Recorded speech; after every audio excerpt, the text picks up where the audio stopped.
Welcome back to the channel, my friends. I'm so glad you're here with me today, because we are going to explore two deeply impactful and often misunderstood obstacles that can significantly hinder your spiritual progress. Whether you've just begun your path or have been practicing for years, you may have encountered moments where your practice seemed to lose its energy, your enthusiasm faded, or your inner clarity became clouded. These are not signs of failure, they're invitations.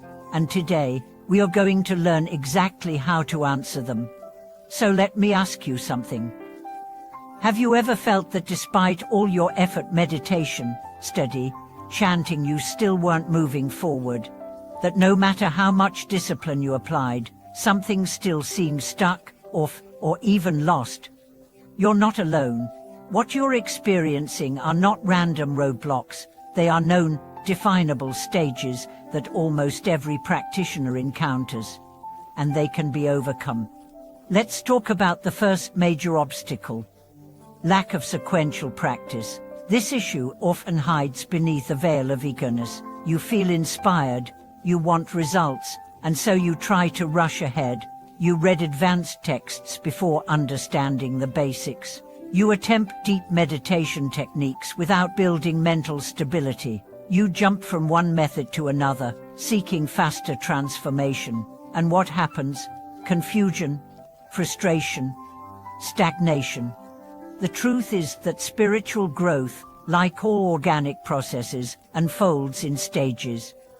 Imagine trying to plant a seed in frozen ground. No matter how high your intention, nothing will sprout. You must first thaw the soil, enrich it, and patiently water it. In the same way, your inner terrain must be prepared, layer by layer. Skipping steps not only slows you down, it can derail your practice entirely. So what does sequential practice look like? It begins with ethical discipline. You train your behavior, not because someone told you to, but because a distracted or chaotic life cannot support inner stillness. You stop lying, harming, indulging in compulsive pleasures, not from repression, but from awareness. Then you move into concentration, learning to focus your mind through breath, mantra, or visualization.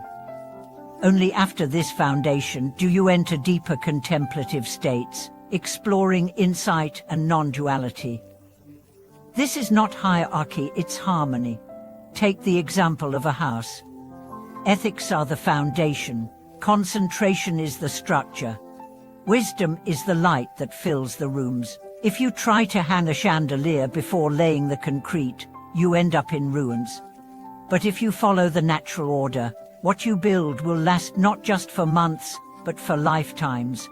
The second major obstacle is separation between practice and life. Many people imagine that practice only happens during formal sessions on the cushion, in the temple, during retreats. But then they step into the world, and they leave the practice behind. They react impulsively, they chase after desires, they drown in emotional waves. In this way, their meditation becomes an escape, not a transformation. The purpose of spiritual practice is not to escape life. It's to fully enter it, with eyes open, heart soft, and mind clear. Practice is not a time-bound activity, it is a way of being. It is how you wake up, how you speak to your partner, how you handle stress, how you make decisions, how you treat your body, and how you listen to others. If there is a gap between your inner work and your outer life, then your practice is still incomplete. Let me give you a story. A young monk once asked his master, "When will I attain realization?" The master said, "When you can walk through the market with the same mind you have in meditation. That's it. Not more chanting, not more scriptures, integration. The ability to bring presence into every moment. That is the real measure of spiritual maturity." So how do we close this gap? How do we let practice infuse every part of our lives? First, by remembering. Bring awareness to the breath while standing in line, driving or eating. Whisper your mantra under your breath as you clean the kitchen or take a walk. Before speaking, pause and feel your words form. When emotion arises, don't suppress or act out, just breathe into it. Let it be seen, heard, and felt. In doing this, you turn your entire life into a temple. No incense required. Second, by honesty. Be ruthlessly kind with yourself. Where are you pretending? Where are you performing spirituality for others? Where are you using practice to avoid pain rather than to meet it? The more authentic you are, the more powerful your practice becomes. Truth cuts through confusion like a sword through fog. Third, by service. The greatest way to integrate practice is to use it for others, not to preach, not to convert, but to radiate. Let your clarity inspire.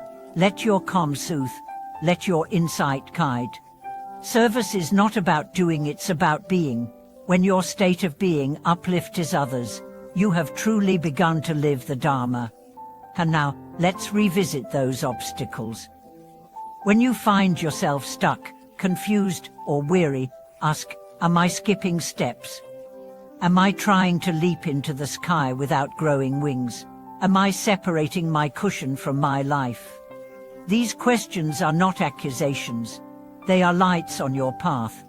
And don't be afraid of plateaus. In every mountain climb, there are stretches that feel flat, but these are not failures, they are stabilizations. They are the body integrating insight. They are the soul catching its breath. Keep walking, keep trusting, keep showing up. Because every sincere step is progress, even when it feels like stillness. Let's go even deeper. Sometimes the real reason we stall is not technical, it's emotional. We carry shame about our past. We compare ourselves to others. We secretly believe we are not good enough. These shadows, if left unseen, become invisible walls. They make us feel like imposters in our own practice. But here's the truth.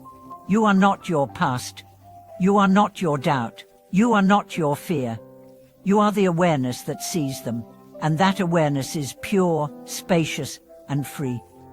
When you remember this, the walls begin to crumble. Your heart opens again. Practice becomes play. Life becomes the field of realization. Let me leave you with this. The path is not linear, it's spiral. You will revisit the same lessons, you will meet the same patterns, but each time, you meet them from a higher vantage point. You are not going in circles, you are rising. So wherever you are today, lost, inspired, broken, or strong, take this to heart. Your path is valid. Your obstacles are your teachers, and your presence here, reading these words, is proof that you are awakening. Thank you for sharing this time with me. I would love to hear about your own spiritual journey. What obstacles have you faced? What helped you move through them? Share your reflections in the comments. We grow when we speak truth and listen deeply. Don't forget to like this video, subscribe to the channel, and turn on notifications so you never miss another dive into the ocean of insight. Thank you for watching this video. May your practice be deep, your path be clear, and your heart be endlessly free.